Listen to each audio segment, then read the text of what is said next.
Nazareno, sinasamba ka namin, pinipinto ka namin. Aral mo ang aming buhay at kaligtasan, Nuestro Padre Jesus Nazareno. Iligtas mo kami sa kamatayan, ang krus mong pinamatayan ay sagisag ng aming kaligtasan. Nuestro Padre Jesus Nazareno, dinarangal ka namin. Nuestro Padre Jesus Nazareno, inulwalhati ka namin. Nuestro Padre Jesus Nazareno, inarangal ka namin. Nuestro Padre Jesus Nazareno, inulwalhati ka namin.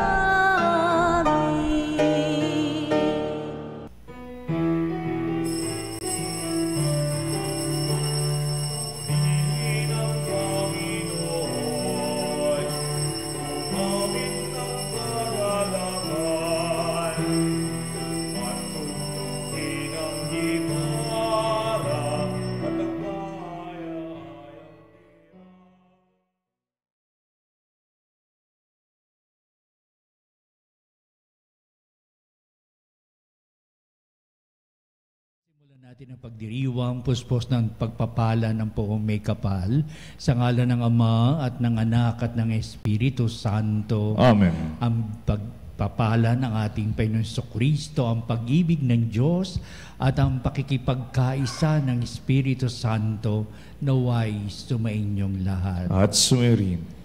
Buhay pagpapalang ibig nating makamit na nagagaling sa Diyos, sa kanyang dakilang patnubay at sa kanyang mga biyayang pagkakaloob.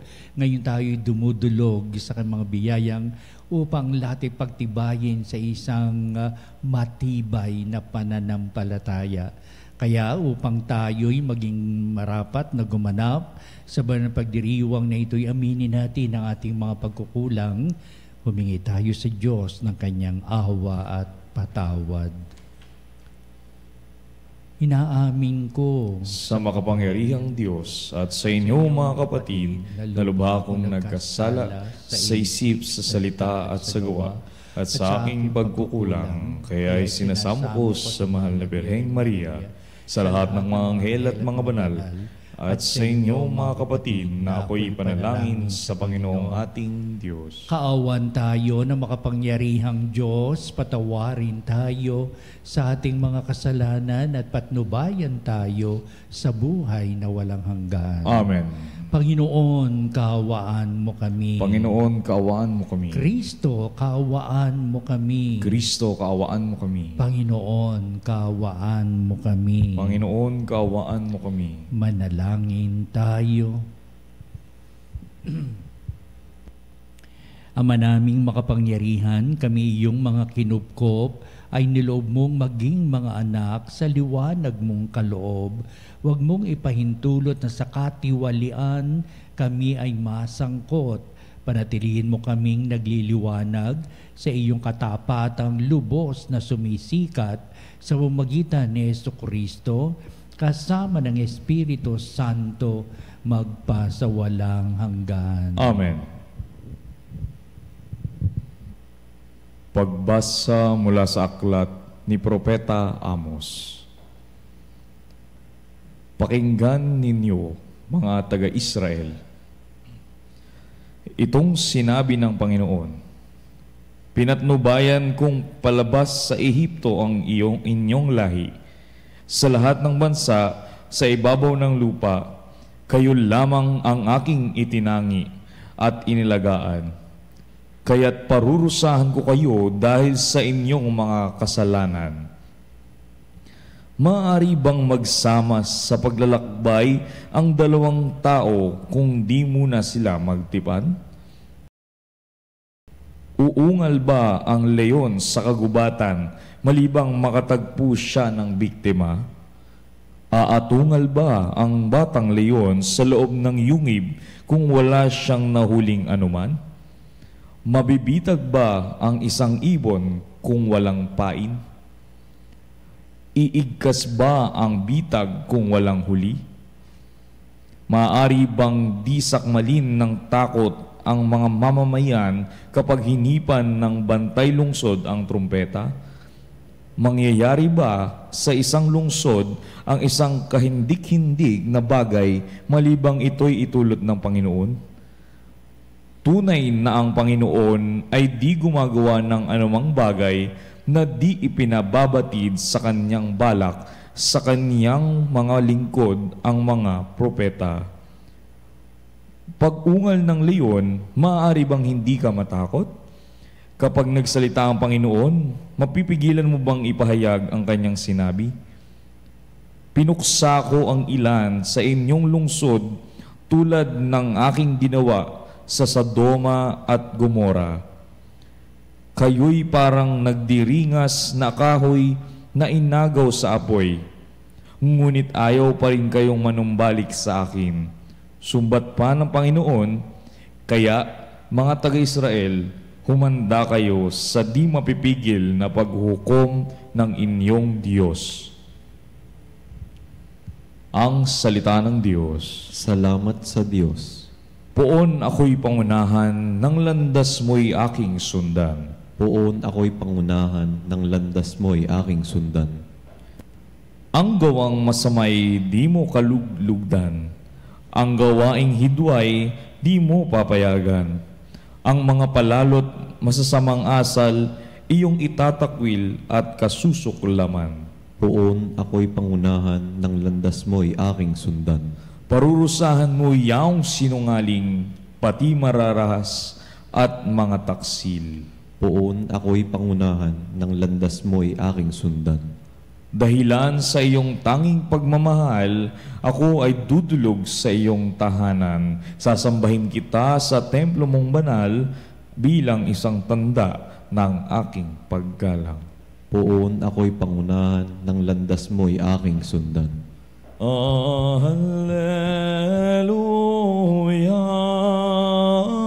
Alleluia, Alleluia,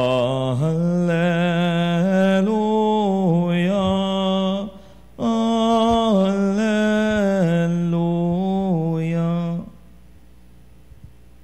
Sumainyo ang Panginoon. At sumayo rin. Ang pagpapahayag sa Ebanghelyo ayon kay San Mateo. Papuri sa iyo, Panginoon. Noong panong yun, sumakay si Jesus sa bangka kasama ang kanyang mga alagad. Bumugso sa lawa ang isang malakas na unos at halos matabunan ng mga alon ang bangka. Ngunit tutulog noon si Jesus. Kaya't nilapitan siya ng mga alagad at ginising. Panginoon, tulungan ninyo kami. Sabi nila, lulubog tayo. At sinabi niya sa kanila, ano't kayo natatakot? Napakaliit naman ng pananalig ninyo.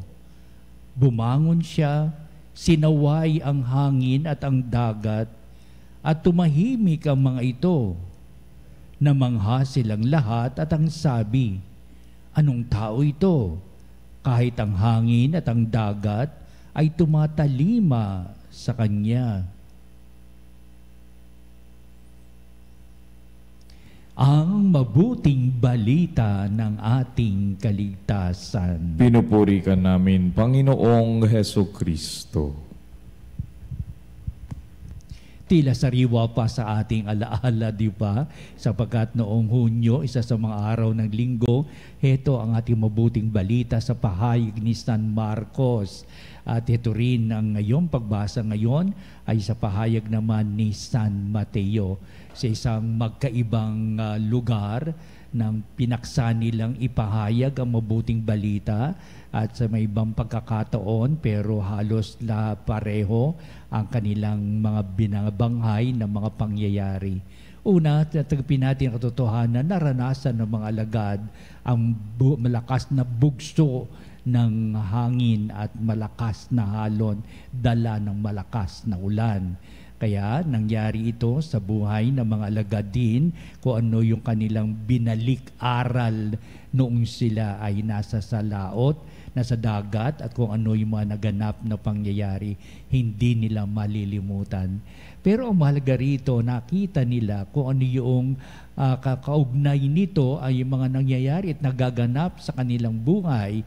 Nalalaman ng mga alagad na dumating sa kanilang buhay ang maraming kapighatian, maraming mga hirap at pasakit, lalong-lalo na dumating ang sa kasaysayan ng mga alagad ang hindi nila malilimutan kung ano yung pait na idinulot sa ng pagpapakasakit ng kamatayan ng ating Panginoong Jesucristo, na noong ibinabalita ito ni Kristo, tila hindi nila naunawaan at hindi nila halos pinapansin kung ano ibig sabihin ni Kristo na kanyang isinisiwalat na sa pagdating ng panahon siya ay mamamatay, ngunit sa 3 araw siya ay muling mabubuhay.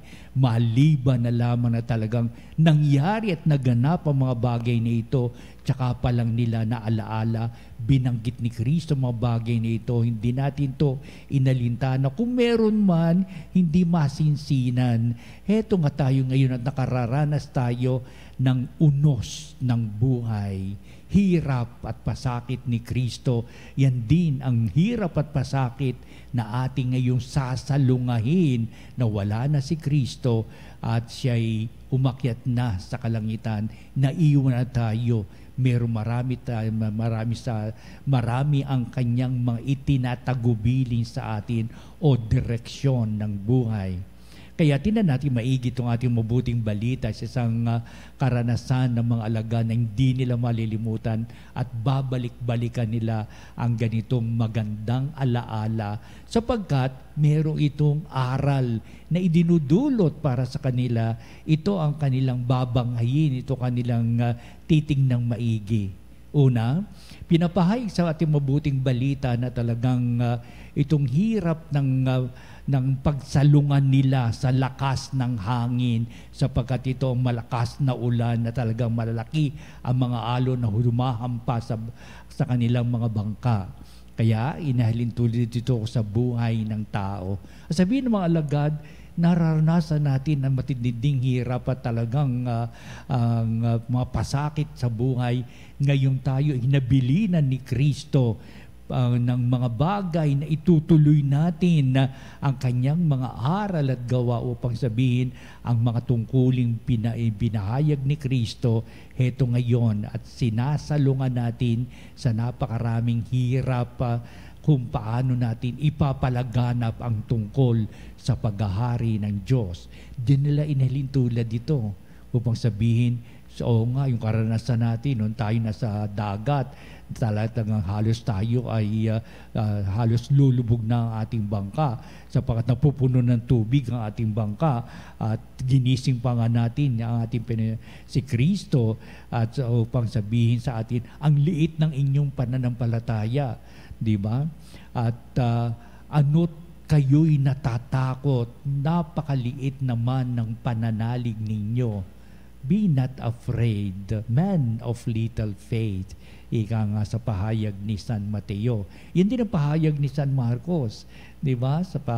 Nung bumangon ating Panginoong Kristo, ba't kayo natatakot? Ang liit naman ng inyong pananampalataya. Nasaan ang inyong pananampalataya? Kaya pinahayag ng mga alagad, sasalungahin natin ang ganito. At ito nga nararanasan natin pagkalipas ng pagpapakasakit, kamatayan at muling pagkabuhay ni Kristo. Yun pala sa mga bagay na haharapin natin na talagang malalakas na unos ng buhay.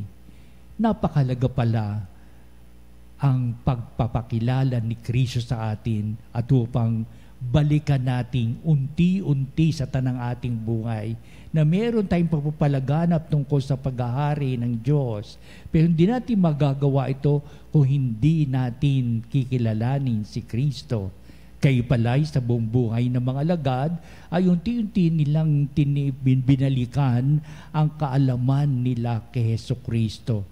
Kaya ibig sabihin ay maraming eksena sa buhay ni Kristo nung siya na kapiling pa ng kanyang mga alagad na ngayon ay binabalikan ng mga alagad upang sabihin napakahalaga ang karunungang tinataglay ng kaalaman natin tungkol sa butihing guro natin na binabanggit noon si Kristong Panginoon natin. Ito ngayon at nagiging pagdagdag ng maraming kaalaman tungkol kay Kristo sa kanyang mga salita, tungkol sa kanyang mga gawa. Kaya ibig sabihin pala, sasabihin ng mga alagad, maiibsan o mawawala ang ating mga hirap na dinaranas. Ngayong tayo nagpapalaganap ng aral ng mabuting balita, ito yung mga unos ng buhay natin naranasan, meron palang magagawa tayo. Dagdagan pa natin ang ating kaalaman kay Kristo. At yan ay pahayag hanggang sa kasalukuyan. Yan din ang kanilang pinapahayag ngayon. Yan din ang bibigyan natin ng daan. Dagdagan pa rin natin ang ating kaalaman kay Kristo. At tiyak, unti-unting mabawasan ang mga unos ng ating buhay. Di ba? Hindi pa pala kakasya, basta't ganito lamang dagdagan. Nilalakipan ito ng pananampalataya o pananalig sa Diyos. Ito pala yung talagang kailangan. Manalig kayo sa Diyos. May sinabi rin sa atin ang ating Panginoon Kristo, manalig kayo sa Diyos, manalig din kayo sa akin. May mga ganong bagay na ipinapahayag. Kaya the importance of faith is now given to us na ito ang bumabandera sa mga bagay upang lalo nating makita kung ano yung buhay ni Kristo, kaalaman tungkol sa kanyang mga salita at sa kanyang mga gawa upang sa gayon, heto sa ating mabuting balita, anuman ang unos ng buhay, magkakaroon ng kagaanan sa pagganito ang ating pamamaraan because of that faith, because of our added way of dealing with the life of our Lord Jesus Christ. Dagdagan pa, marami pa tayong malalaman tungkol kay Kristo at talagang marami tayong makikita na ito ang magiging kalutasan sa ating mga suliranin. Ito ang magbibigay sa atin ng kaginawaan sa buhay sapagkat marami siyang itinuturo sa atin, maraming tayong dapat na maging kaalaman tungkol sa ating Panginoong Hesukristo. Kulang pa yan sapagkat ang ating mabuting balita ay meron pang naraddagan pa kung kano sinasabi. Nang bumangon si Jesus, pinatahimik niya, sinaway niya ang hangin at ang dagat at tumahimik nga ang mga ito. Sinaway niya upang sabihin, tumahimik ka, tumigil ka. Sinaway niya ang malakas na hangin na tampas ng malaking alon sa kanilang mga bangka. Napakaganda itong pagnilaya sa sabihin ng mga alagad. Oo nga't unti-unti natin nakikilala kay Kristo at ito ang ating pinapahayag sa mga tao. Dagdagan pa ninyo ang pagkakakilala nyo kay Kristo. Dagdagan pa ninyo ang lahat tungkol kay Kristo na maging kaalaman ninyo sa inyong puso't kalooban. Dagdagan pa ninyo ang paniniwala kay Kristo sapat kay nananampalataya sa Diyos, nananampalataya din tayo kay Kristo. Kaya dumating ang mga paliwanag at pahayag ng mga alagad.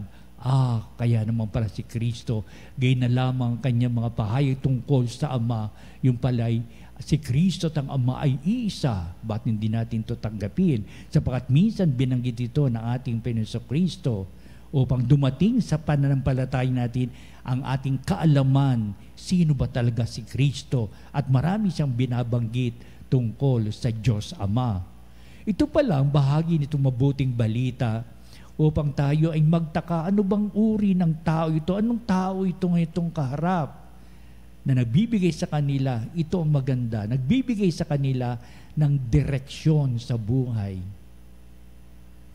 Kung paanong pinatigil ni Jesus at binigyan ng direksyon ng hangin, malakas na alon na umahampas sa kanilang mga bangka, ito pala ang sinasabi ni Kristo sa kanyang mga aral at gawa.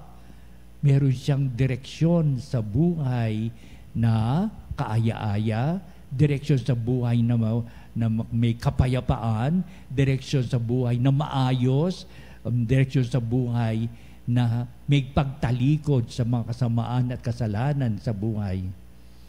Kaya ibig sabihin, ito palang mga salita at gawa ni Kristo ay meron siyang ibig na ipahayag sa atin kung ano tatahakin nating matuwid na pamumuhay. Sinimulan to ni Kristo nung siya ay,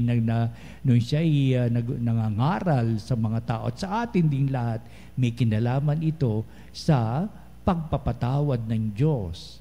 The forgiveness of the Lord, yan ang unang niyang ipinahayag. Ang Diyos ay butihin at siya ay magpagpala sa atin at siya at mapagpatawad. Yung pala, tungo sa pagpapatawad, meron siyang pinapahayag na maganda, meron siyang direksyon na ibinibigay para sa ating buhay. Alamin natin, sapagkat pag meron tayong direksyon na galing kay Jesus, ang lahat ay magiging mapayapa. Kaya, binabalik-balikan ng mga alagad ang mga bagay nito na hindi nila malilimutan. Nagsimula ito sa mapait na karanasan na tagantunay ngang humarap sila sa unos ng dagat noon. Yung pala sasabihin nila, unos ng buhay dumarating sa tao at ang mga aral ni Kristo ay magpasawalang hanggang titignan, kikilatisin at pahalagahan ng mga tao. Ito ngayon at pagdiriwan ba na misa, oo, ito ay pagpapahayag tungkol sa pagpapasakit, kamatayan at sa muling pagkabuhay ni Kristo. Binibigyan tayo ng ganitong paniniwala. Una, maging matatag sa buhay pananampalataya. Ikalawa, tunghayan maigi ang kanyang salita at gawa at madaragdagan na ating kaalaman tungkol sa pagkilala natin kay Kristo. At ikatlo, meron pala siyang direksyon na ibig na niyang ipagawa sa atin. Makita nga natin itong right direction in life sa kanyang mga aral at gawa at lahat ay mabibigyan ng pagpapala upang maging maayos ng ating buhay, mapayapa, punong-puno tayo ng mga grasyang pagkakalob ng Diyos ngayon at magpasawalang hanggan. Amen.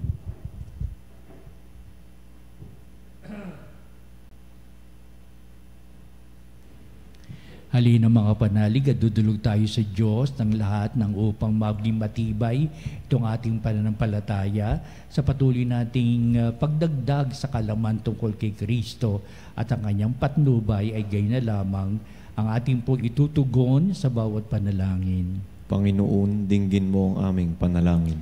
Panginoon, dinggin mo ang aming panalangin. Ang simbahan sa pamamagitan ng kaniyang mga miyembro naway maging malakas sa pananampalataya, higit sa lahat sa kanilang pagharap sa mga paghihirap at pagsubok sa ating panahon. Manalangin tayo sa Panginoon. Panginoon, dinggin mo ang aming panalangin. Ang mga naglalakbay sa karagatan, ang mga mandaragat, mga mangingisda, at yaong mga taong sa dagat nagmumula ang ikinabubuhay, naway makadama ng kasiguruhan at kaligtasan. Manalangin tayo sa Panginoon. Panginoon, dinggin mo ang aming panalangin. Ang mga nanghihina sa kanilang pananampalataya, naway mapatatag sa pamamagitan ng tulong at suporta ng kanilang mga kaibigan. Manalangin tayo sa Panginoon. Panginoon, dinggin mo ang aming panalangin. Ang mga may kapansanan at mga nagdurusa sa matagal na karamdaman, naway makatagpo ng kapayapaan kay Kristong may kapangyarihang magpagaling. Manalangin tayo sa Panginoon. Panginoon, dinggin mo ang aming panalangin. Ang mga yumao naway makadama ng walang hanggang kapayapaan kay Kristo. Manalangin tayo sa Panginoon. Panginoon, dinggin mo ang aming panalangin.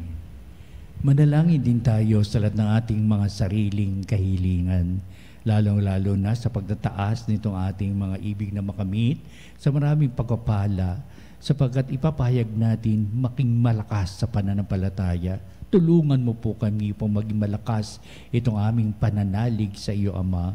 Patuloy nawa kaming maragdagan sa aming pagkilala kay Kristo na ito'y gawaing magpasawalang hanggang habang kami nabubuhay. Lalong-lalo na makita nawa namin kung anong ibig niyang ipahayag upang may direksyon itong aming buhay. Ito ibig sabihin sa pagsunod sa iyong kalooban. Kailangan naming makita at kailangan namin ito'y maisakatuparan. Kaya ang lahat nito hiniling namin sa pamagitan ni Kristong ating Panginoon. Amen.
Manalangin kayo mga kapatid upang itong ating paghahain ay maging kalugod-lugod sa Diyos Amang makapangyarihan. Tanggapin nawa ng Panginoon itong paghahain sa iyong mga kamay sa kapurihan niya at karangalan sa ating kapakinabangan at sa buong sambayanan niyang banal. Ama naming lumikha, kami iyong pinapaging dapat gumanap sa pagdiriwang ng paghahain ng iyong pagliligtas. Ipagkaloob mong ang aming paglilingkod sa iyo ay gawing kalugod-lugod ng mga alay na ito sa pamamagitan ni Jesucristo kasama ng Espiritu Santo magpasawalang hanggan. Amen. Sumainyo ang Panginoon. At sumayo rin. Itaas sa Diyos sa inyong puso at diwa. Itinaas na namin sa Panginoon. Pasalamatan natin ang Panginoong ating Diyos. Marapat na siya'y pasalamatan. Ama naming makapangyarihan, tunay nga marapat na ikaw ay aming pasalamatan sa pamamagitan ni Jesucristo na aming Panginoon.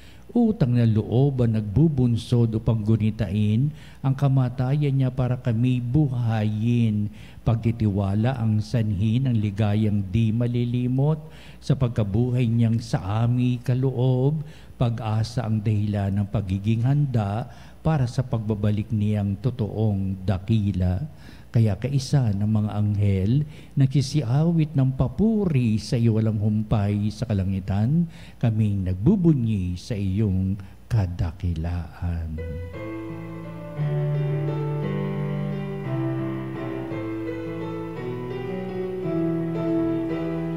Santo, Santo, Santo, Panginoong Diyos, napupuno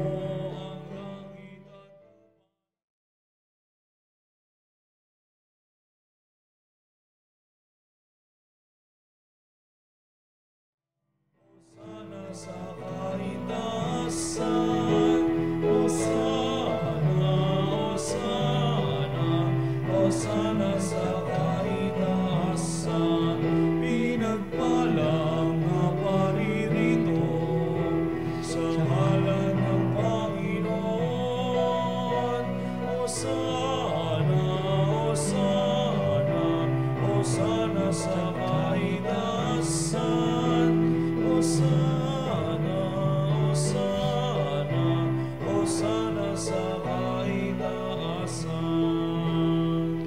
Ama naming banal, ikaw ang bukal ng tanang kabanalan, kaya't sa pamagitan ng Espiritu mong banal ang mga kaloob na ito, upang para sa amin ay maging katawan at dugo ng aming Panginoong Hesukristo. Bago niya pagtiis ang kusang loob na maging handog, hinawakan niyang tinapay, pinasalamatan kanya, pinagati-hati niya yon, iniabot sa kanyang mga lagad at sinabi, "Tanggapin niyong lahat ito at kanin, ito ang aking katawan na ihahandog para sa inyo."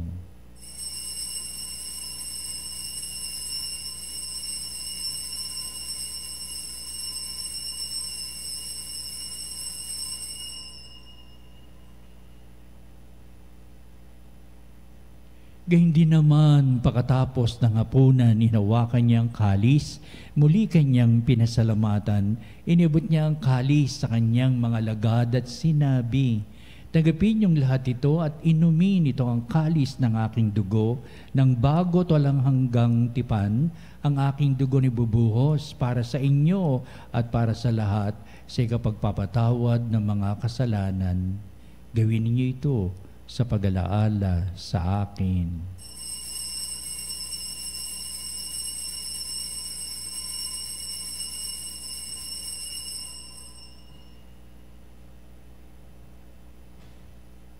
Ipagbunyi natin ang misteryo ng pananampalataya.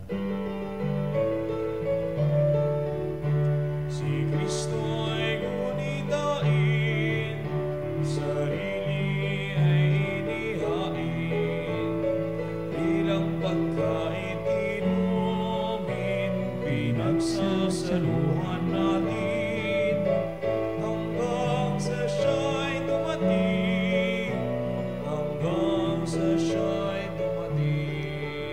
Ama, ginagawa namin ngayon ang pag-alaala sa pangamatay at muling pagkabuhay ni anak, kaya tinialay namin sa iyo ang tinapay bibigay buhay at ang kalis na nakakaloob ng kaligtasan.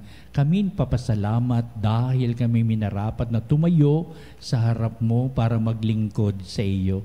Sinasamo namin kami magsalo-salo sa katawan dugo ni Kristo ay mabuklod sa pagkakaisa sa pamamagitan ng Espiritu Santo. Ang malingapi ming simbang laganap sa buong daigdig, puspusin mo kami sa pag-ibig, kaysa ni Francis na aming Santo Papa, si Onesto na aming Obispo at ng Tanang Kaparian. Alalahanin mo rin ang aming mga kapatid na nahimlay na may pag-asang sila'y muling mabubuhay, gayon din ang lahat ng mga pumanaw. Kaawaan mo sila at patuloyin sa iyong kaliwanagan.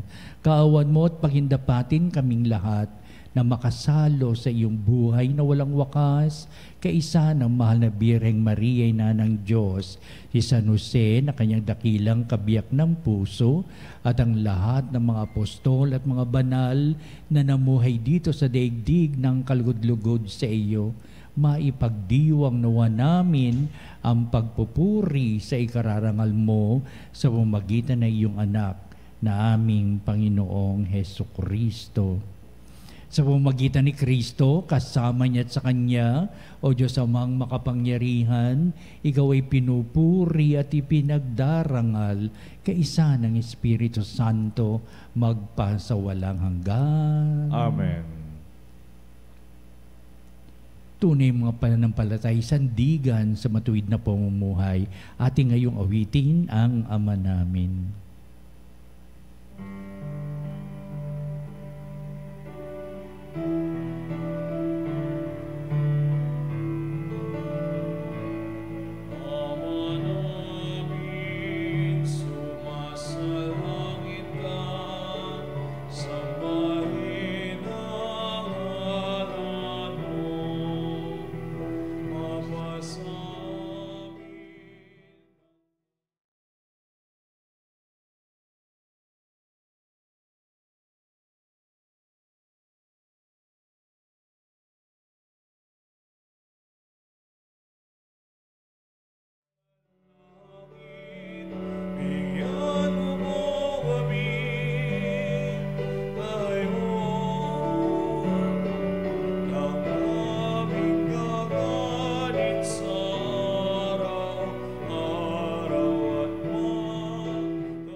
Hinihiling namin kami ay Diyos sa lahat ng masama, pagkalooban ng kapepe na araw-araw, iligtas sa kasalanan, silayo sa lahat ng kapahamakan, samantalang aming pinanabika ng dakilang araw ng pagpapahayag ng tagapagligtas naming si Heso Kristo. Sapagkat sa iyong kaharian at ang kapangyarihan at ang kapurihan magpakailanman. Amen. Pinuso Kristo, sinabi mo sa mga apostol, kapayapaan ang iniiwan ko sa inyo, ang aking kapayapaan ang ibinibigay ko sa inyo. Tunghayan mo ang aming pananampalataya at huwag ang aming mga pagkakasala. Pagkalooban mo kami ng kapayapaan at pagkakaisa ayon sa iyong kalooban, kasama ng Espiritu Santo, magpa sa walang hanggan. Amen. Ang kapayapaan ng Panginoon ay laging sumainyo. At sumayo rin. Magbatian tayo at magbigay ng kapayapaan sa isa't isa. Peace be with you. Peace be with you. Kordero ng Diyos na nag-aalis ng mga kasalanan ng sanlibutan, maawa ka sa amin. Kordero ng Diyos na nag-aalis ng mga kasalanan ng sanlibutan, maawa ka sa amin. Kordero ng Diyos na nag-aalis ng mga kasalanan ng sanlibutan, ipagkaloob mo sa amin ang kapayapaan.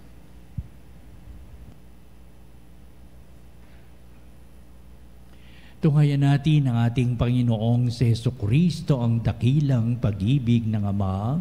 Siya na nag-aalis ng mga kasalanan ng sanglibutan, mga palad na matinatawag sa piging ng Kordero. Panginoon, hindi ako karapat-dapat na magpatuloy sa iyo, ngunit sa isang salita mo lamang ay gagaling na ako.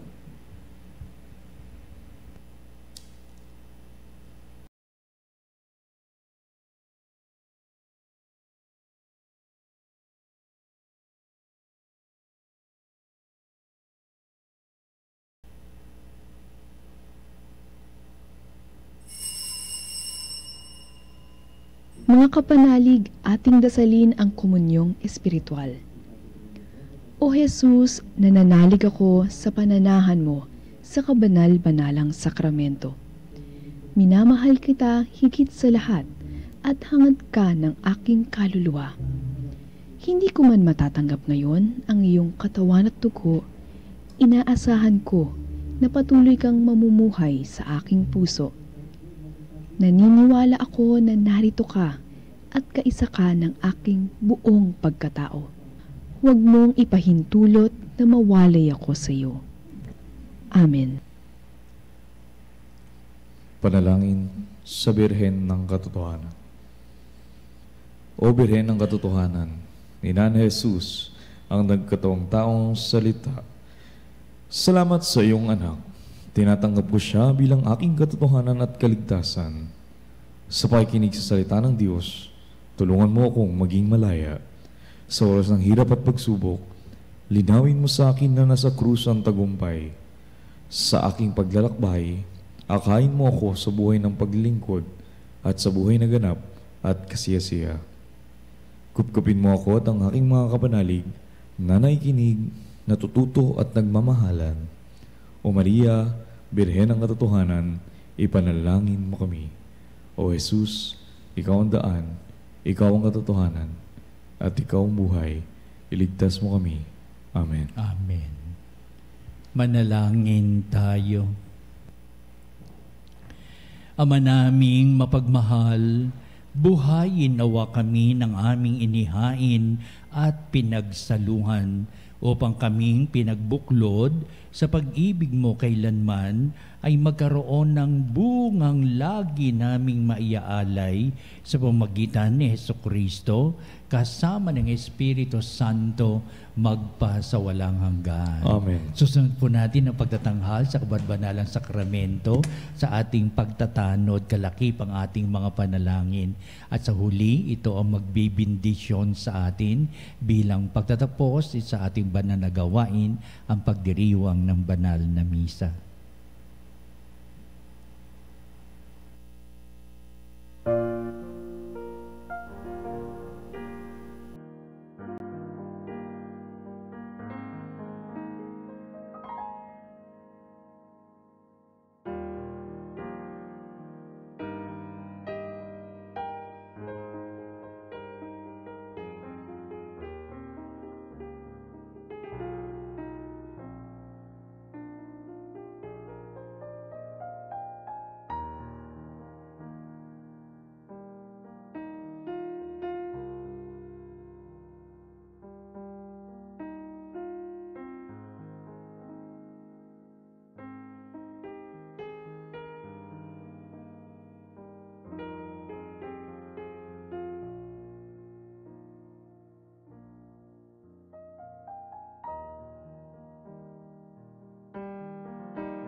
Mga kapanalig, bilang isang bayang tinawag ng Ama kay Heso Kristo na pinagbuklod sa isang katawan, tayo'y manikluhod at sumamba sa Panginoong Heso Kristo sa kabanbanalang sakramento sa altar. Sa sandaling ito ng pagpupuri at pagsamba sa banal na sakramento, alalahanin natin ang ating mga kapanalig na kasama natin ngayong nakikinig at nakasubaybay sa ating himpilan. Higit sa lahat, ang ating may sakit at mga nakaratay sa banig ng karamdaman, ang mga nasa paggamutan at kanilang tahanan, at ang lahat na tanging sa Diyos lamang umaasa ng kagalingan. Gayon din, panalangin natin ang mga nanghihinaan sa kanilang pananampalataya, ang mga nakararanas na matinding kalungkutan, takot at pangamba, ang mga nawawalan ng pag-asa at lakas ng kalooban. O Diyos, halina at kami tulungan. O Panginoon, magmadali ka sa iyong pagdamay. Papuri sa Ama at sa Anak at sa Espiritu Santo. Kapara nung una ngayon at magpaswalang hanggan. Amen. Purihin ang makapangyarihang Ama na nagsugo sa kanyang bugtong na anak upang tayo'y maipagkasundo sa Kanya. Pinupuri ka namin ngayon at kailanman. Purihin ng Panginoong Hesukristo ang kordero ng Diyos na nag-alay ng kanyang katawan at dugo bilang pagtubos sa sala ng tanan. Pinupuri ka namin ngayon at kailanman. Purihin ng banal na Espiritu ang Panginoong nagpapabanal na pumupuspos at nagbibigay kagalingan sa lahat. Pinupuri ka namin ngayon at kailanman.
Makapangyarihang Diyos na walang hanggan, Ikaw ang aming Panginoon at butihing Ama.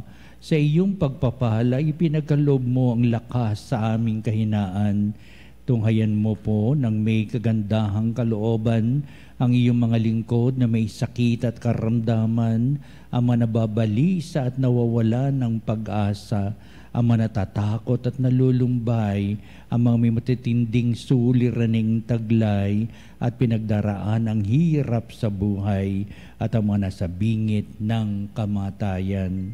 Pagalingin at aliwin mo po sila sa kanilang mga karamdaman at ibalik sa kalusugan at kapanatagan ng kalooban upang mabatid nila ang iyong kabutihan at sila'y magpasalamat sa iyong banal na pangalan.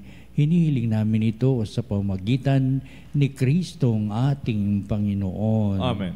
Panginoon, nagsusumamo kaming dalawin ng tahanang ito at alisin mula rito ang lahat na mapanirang kapangyarihan ng kaaway. Mananawa rito ang iyong mga anghel at banal upang panatilihin kami sa kapayapaan at sumaamin nawang lagi ang iyong pagpapala. Hinihiling namin ito sa pamamagitan ni Kristong ating Panginoon. Amen. Gawaran nawa tayo na makapangyarihang Diyos ng kapanatagan ng kalooban at mapayapang buhay. Amen.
manum de cielo, prestitisti ei.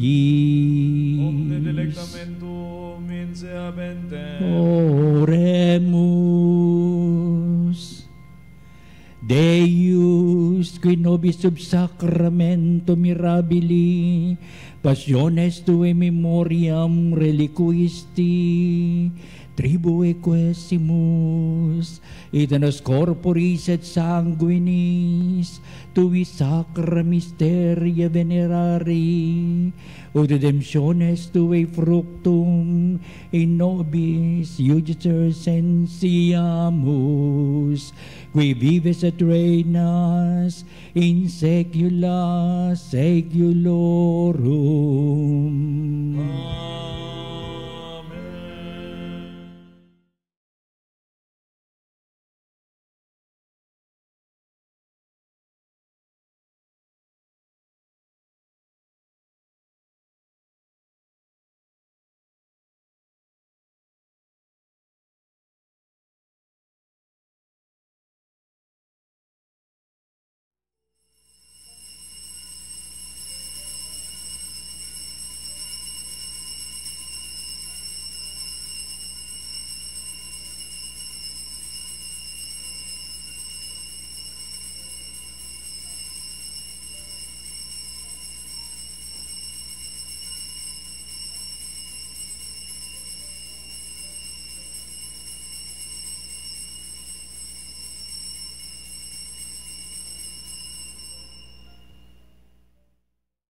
Purihin ang kanyang banal na pangalan. Purihin ang kanyang banal na pangalan. Purihin si Jesucristo, Diyos na totoo at tao namang totoo. Purihin si Jesucristo, Diyos na totoo, tao namang totoo. Purihin ang ngalan ni Jesus. Purihin ang ngalan ni Jesus. Purihin ang kanyang kabanal-banalang puso. Purihin ang kanyang kabanal-banalang puso. Purihin ang kanyang kamal-mahalang dugo. Purihin ang kanyang kamal-mahalang dugo. Purihin si Jesucristo sa banal na sakramento sa altar. Purihin si Jesucristo sa banal na sakramento sa altar. Purihin ang Espiritu Santo ang mga aliw. Purihin ang Espiritu Santo ang mga aliw. Purihin ang dakilang ina ng Diyos, si Maria Santissima. Purihin ang dakilang ina ng Diyos, si Maria Santissima. Purihin ang kalsinisang paglilihi sa Kanya. Purihin ang kalsinisang paglilihi sa Kanya. Purihin ang Kanyang malalahating pag-aakyat sa langit. Purihin ang Kanyang malwalahating pag-aakyat sa langit. Purihin ang ngalan ni Maria, Birin at Ina. Purihin ang ngalan ni Maria, Birin at Ina. Purihin si San Jose, ang kanyang kalsinisang esposo. Purihin si San Jose, ang kanyang kalsinisang esposo. Purihin ang Diyos sa kanyang mga anghel at mga santo. Purihin ang Diyos sa kanyang mga anghel at mga santo.